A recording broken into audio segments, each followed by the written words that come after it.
हाँ जी, सत श्री अकाल सारिਆਂ ਨੂੰ। मैं राजवीर कौर स्वागत करती हाँ तुहाडी अपनी क्लास पंजाबी की क्लास दे विच।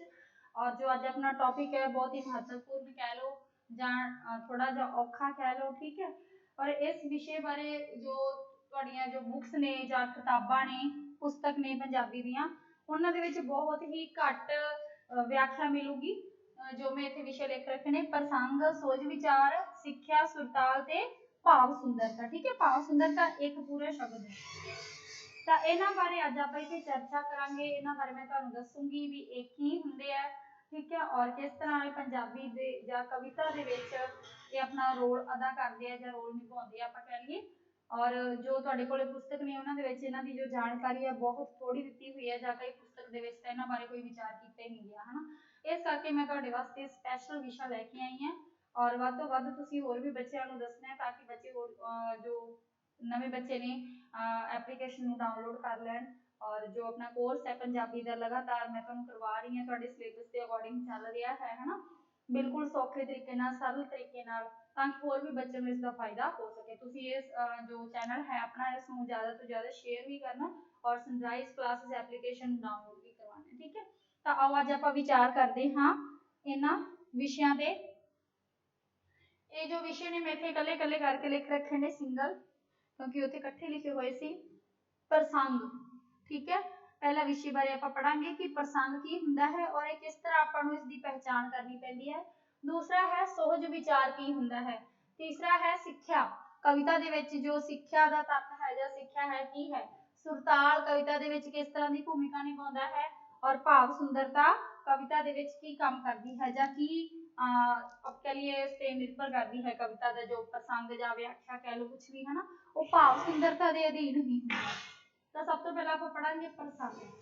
प्रसंग विच कविता का नाम, कवि का नाम, कविता का उद्देश, इन्हां सारियां बारे विस्तार दे नाल दस्सिया जांदा है। जिवें कि कोई कविता देती, मान लो इत्थे देता नी अज कोई आया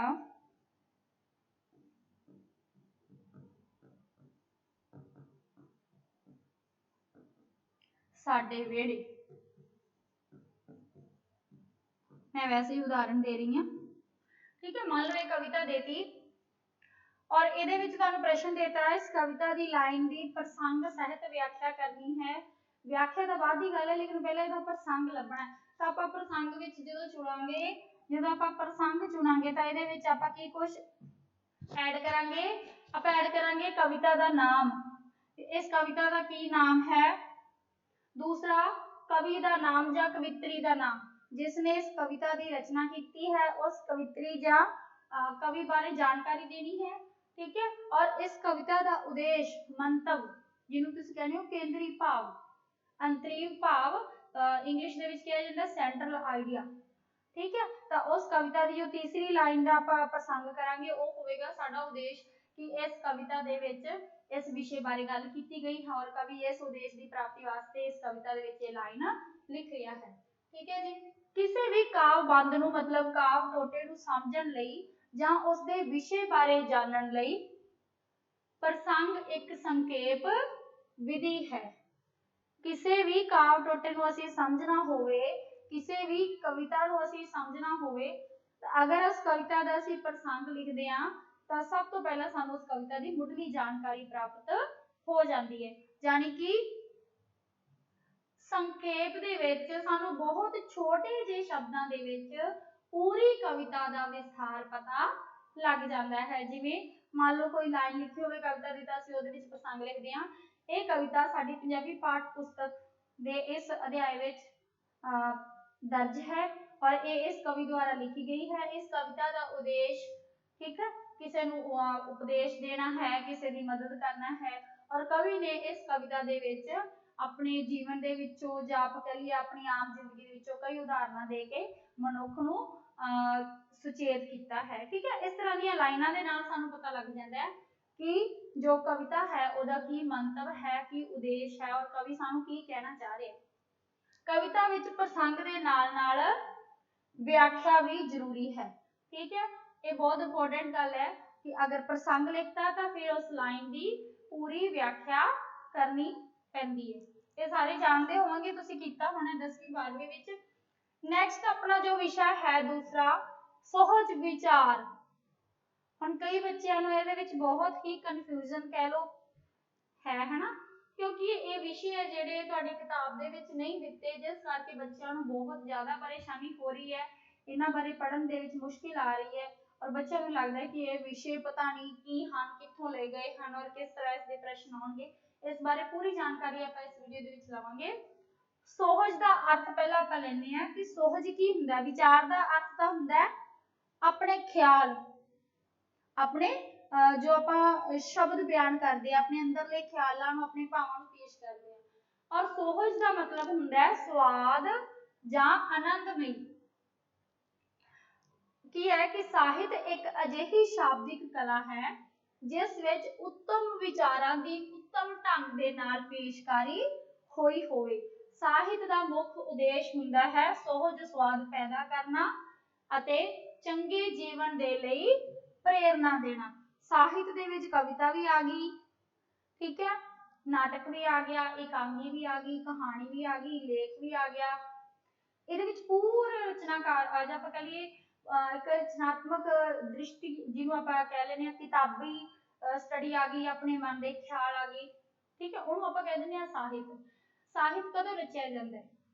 ਸਾਹਿਤ ਉਦੋਂ ਰਚਿਆ ਜਾਂਦਾ ਹੈ ਜਦੋਂ ਮਨੁੱਖ ਆਪਣੇ ਅੰਦਰਲੇ ਜਜ਼ਬਿਆਂ ਨੂੰ, ਅੰਦਰਲੇ ਵਲਵਲਿਆਂ ਨੂੰ ਸ਼ਬਦਾਂ ਦੇ ਵਿੱਚ ਦਰਸਾ ਕੇ ਹੋਰ ਲੋਕਾਂ ਦੇ ਸਾਹਮਣੇ ਪੇਸ਼ ਕਰਦਾ, ਤਾਂ ਉਦੋਂ ਸਾਹਿਤ ਦੀ ਰਚਨਾ ਹੁੰਦੀ ਹੈ। ਉਸ ਦਾ ਉਦੇਸ਼ ਹੁੰਦਾ ਹੈ ਕਿ ਹੋਰ ਲੋਕਾਂ ਨੂੰ ਉਸ ਉਦੇਸ਼ ਦੇ ਨਾਲ ਜੋੜਿਆ ਜਾਵੇ ਜਾਂ ਹੋਰ ਜੋ ਮਨੁੱਖ ਹੈ ਉਹ ਵੀ ਇਸ ਉਦੇਸ਼ ਦੀ ਪ੍ਰਾਪਤੀ ਕਰਨ, ਕਿ ਉਹਨਾਂ ਨੂੰ ਜੋ ਵੀ ਜਾਣਕਾਰੀ ਉਸ ਕਵੀ ਨੂੰ, ਉਸ ਲੇਖਕ ਨੂੰ, ਉਸ ਇਕਾਂਗੀਕਾਰ ਨੂੰ, ਉਸ ਕਹਾਣੀਕਾਰ ਨੂੰ ਹੈ ਉਹ ਹੋਰ ਲੋਕਾਂ ਨੂੰ ਵੀ ਪਤਾ ਲੱਗੇ, ਠੀਕ ਹੈ। ਤਾਂ ਸੋਹਜ ਦਾ ਅਰਥ ਕੀ ਹੁੰਦਾ ਹੈ? ਸਵਾਦ ਜਾਂ ਆਨੰਦਮਈ, मतलब बिल्कुल आनंद आना, मजा आना, जिन्हें तुसीं कह रहे हो। अजोके युग विज्ञानिक तर्क कारण कविता विच विचार तक का महत्व वधिया है। कविता दे विच अजकल वेखदे आं आपां अजोके युग कारण ज़्यादा विचार दिते जांदे, मतलब कविता दे विच कवियां दे अपने विचार पाए जांदे आ, राय दित्ती जांदी है, जिन्हें तुसीं कह रहे हो राय बयान कीती है, ठीक है। विचार तो बिना एक वाक भी लिखना असंभव है। असीं जाणदे हां कि जदों साडे मन दे विच कोई ख्याल आउंदा है असीं उहदे कोई गल बोलदे हां तां गल एक वाक दे विच हुंदी है। बिल्कुल उसे तरह ही जदों भी मन दे विच विचार आएगा तां विचार तो एक पूरा वाक बनदा है। कवि अपने आले दुआले दे अनुभवां नूं प्राप्त करके विचारां दा आधार बनाउंदा है। फिर कवि की करता है जदों उसदे मन दे विच कोई विचार आया, कोई ख्याल आया, उसने थोड़े बहुते तजर्बे सीखे अपने आले दुआले तो, अपने वातावरण तो, उस आले दुआले या अनुभवों तो प्राप्त करके जो विचारां दा एक बेस बनता है, कविता विच विषय के रूप में जो कुछ पेश किया जाता है वही विचार है। तो जेड़ा कवि विषा चुनता है, जो कवि का विषा हुंदा है, सबजैक्ट हुंदा है, उसे नूं ही कवि का विचार आख्या जाता है। मान लो उसे ही कवि की राय मनी जाती है कि कविता विच कवि ये सानू बयान करने की कोशिश कर रहा है। विचारां विच कलात्मकता वाले तत्व कविता विच सोहज पैदा करते हैं। हुण विचार तो हो गए, ख्याल मान लो सानू भी कोई ख्याल आया, विचार आया, मान लो सानू विचार आया कि असीं सोहनी जी लिखाई दे विच कोई लेख लिखीए, लेख लिखता, लेकिन उहदे विच कला भरनी, उस लेख नूं किस तरह लिखना है, उस लेख दे विच किस तरह का रस पैदा करना है कि उसनूं पढ़दे टाइम पाठक जिहड़ा संतुष्ट हो जाए, वो हुंदी है कला, ठीक है। पर जो कलात्मकता वाले तत्त कविता दे विच पाउंदा है कवि अपने विचारां दे राहीं जां विचारां दे विच, उहदे नाल की पैदा हुंदा उस रचना दे विच? सोहज, जिन्हों असीं कह दिंदे हां आनंद पैदा हुंदा है, जिन्हों पढ़ के सानूं संतुष्टि हुंदी है। नेक्स्ट है सिक्ख्या। हरेक कविता का कोई ना कोई उद्देश्य होना चाहिए है। कोई भी कविता है उसनूं कोई ना कोई उहदा उद्देश्य मंतव जां जिहड़ा तुहानूं कुछ सिखा सके उसका उद्देश्य होना बहुत ही जरूरी है। उद्देश्य तो बिना कविता अधूरी है। विषय की चोण करते समय कवि ध्यान रखते हैं कि जो भी विषय वो चुन रहे हैं उस विच समाज नूं सेध देण दे लई कोई ना कोई अजिहा तत्त ਜਾਂ विचार जरूर होवे जिस नाल पाठक नूं ताजगी दे नाल नाल कोई ना ना कोई उत्साह भी मिले। इत्थे सीगा कि जिस नाल पाठ नूं, हाँ बिल्कुल सही लिखी हुई लाइन मैनूं लगे थोड़ी गलत कि ਇਹਦੇ ਵਿੱਚ ਕੀ ਕਹਿਣਾ ਚਾਹ ਰਹੇ ਆ। ਮੰਨ ਲਓ ਤੁਸੀਂ ਕੋਈ ਕਹਾਣੀ ਪੜ੍ਹੀ, ਮੰਨ ਲਓ ਤੁਸੀਂ ਕਹਾਣੀ ਪੜ੍ਹੀ ਹੈ ਨਾ, ਅੰਗੂਰ ਖੱਟੇ ਹਨ, ਠੀਕ ਹੈ। ਕਹਾਣੀ ਦਾ ਉਦੇਸ਼ ਕੀ ਹੈ? कहानी का उद्देश्य की है कि जिस चीज तक हाथ नहीं पहुंच रहा, जिस चीज की तुसी प्राप्ति नहीं कर रहे, उस चीज नूं छड्ड दिओ, यही है ना। तो दूसरी कहानी ले लो प्यासा का। तो प्यासा का कहानी दे विच की उद्देश्य है, की सिੱਖਿਆ है, जिथे चाह उथे राह। मतलब ਅਸੀਂ ਜਿੱਥੇ ਵੀ ਚਾਹੀਏ ਉੱਥੇ ਹੀ ਆਪਣੀ ਮੁਸ਼ਕਿਲ ਦਾ ਹੱਲ ਲੱਭ ਸਕਦੇ ਆ, ਜਾਂ ਜਿੱਥੇ ਇੱਛਾ ਹੋਈ ਉੱਥੇ ਹੀ ਸਾਨੂੰ ਮੁਸ਼ਕਿਲ ਦਾ ਕੋਈ ਨਾ ਕੋਈ ਰਾਹ ਲੱਭ ਜਾਂਦਾ ਹੈ, ठीक है। तो इसका मतलब की है कि कविता दे विच की हुंदा है, कविता दे विच सिक्ख्या दा होना बहुत जरूरी है, कि कोई ना कोई मोटिवेशन, कोई ना कोई उद्देश्य दा होना बहुत जरूरी है। अगर उद्देश्य सिक्ख्या या कविता दे विच है सॉरी, तां ही मनुख नूं कविता दे पढ़न दे नाल नाल जो ताजगी मिलदी है, जो उसका बोझ हल्का हुंदा है, उस दे नाल नाल की होएगा कि उसनूं मोटिवेशन भी मिलेगी, उसनूं कोई ना कोई उत्साह भी मिलेगा, ठीक है।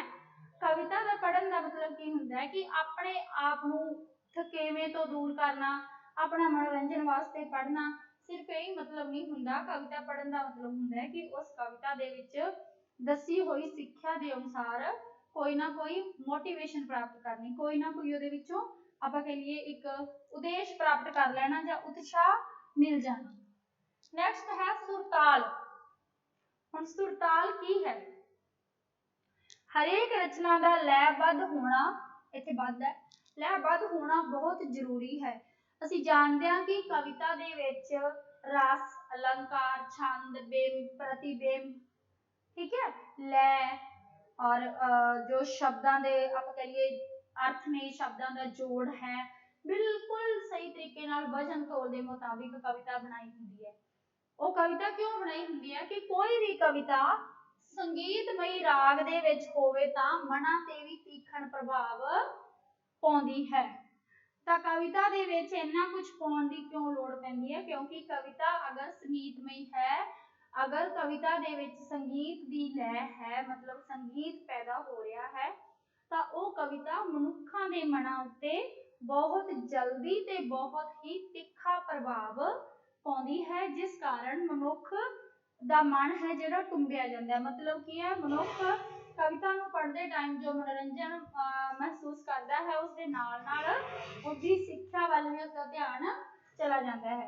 सुरताल दा अर्थ की है? संगीत, रिदम जां तुकांत मेल, ठीक है। सुरताल दा अर्थ की है? सुर अते ताल, मतलब तुकांत मेल होना, तुकां दे अंत दे विच मेल होना, शब्दां दा आपस दे विच मिलना। ਅਸੀਂ ਅੱਜ ਕੱਲ ਜੋ Song ਵੇਖਦੇ ਆ, ਗੀਤ ਵੇਖਦੇ ਆ, ਉਹਨਾਂ ਦੇ ਵਿੱਚ ਸੁਰਤਾਲ मतलब ਉਹਦੇ ਵਿੱਚ ਲੈ, ਰਿਦਮ ਦਾ ਧਿਆਨ ਰੱਖਿਆ ਜਾਂਦਾ ਹੈ। ਯਾਨੀ ਕਿ ਜੋ Song ਹੈ ਉਹਦੀ ਪਹਿਲੀ ਲਾਈਨ ਦੇ ਜੋ ਆਖਰੀ ਸ਼ਬਦ ਨੇ ਉਹ ਦੂਸਰੀ ਲਾਈਨ ਦੇ ਆਖਰੀ ਸ਼ਬਦਾਂ ਦੇ ਨਾਲ ਅਟੈਚ ਹੁੰਦੇ ਨੇ, ਜਾਂ ਇੱਕ ਲਾਈਨ ਨੂੰ ਸੁਰ ਦੇ ਵਿੱਚ ਪਰੋਇਆ ਜਾਂਦਾ ਹੈ ਕਿ ਉਹ ਵਾਰ-ਵਾਰ ਲਾਈਨ ਆ ਕੇ ਉਸ Song ਨੂੰ ਰਿਪੀਟ ਕਰਦੀ ਹੈ, ਉਸ Song ਨੂੰ ਕੰਪਲੀਟ ਕਰਨ ਦੀ ਕੋਸ਼ਿਸ਼ ਕਰਦੀ ਹੈ। ਇਸੇ ਤਰ੍ਹਾਂ ਕਵਿਤਾ ਦੇ ਵਿੱਚ ਸੁਰਤਾਲ ਦਾ ਹੋਣਾ ਬਹੁਤ ਹੀ ਜ਼ਰੂਰੀ ਹੈ। सुरताल दे नाल की होवेगा? कविता दा प्रभाव तीखण, मतलब तीखा, जल्दी, ठीक है, साडे उत्ते असर करेगी वो कविता, और मनोरंजन दे नाल नाल कविता दा उद्देश भी सानू जल्दी ही समझ आ जाता है। इन्हां सारे तत्तां दे मिलण नाल जो धुन पैदा हुंदी है उस नूं असीं सुरताल दा नाम दिंदे हां, जां सुरताल दा नाम दिता गया है। किन्हां दे मिलण नाल सुर पैदा होई? तुकांत मेल दे नाल, रिदम दे नाल, ठीक है, संगीत दे नाल। इन्हां तिन्नां चीज़ां दे मिलण नाल जो भी लय पैदा होई, जो भी एक राग पैदा होया, उसनूं असीं सुरताल दा नाम दिंदे हां।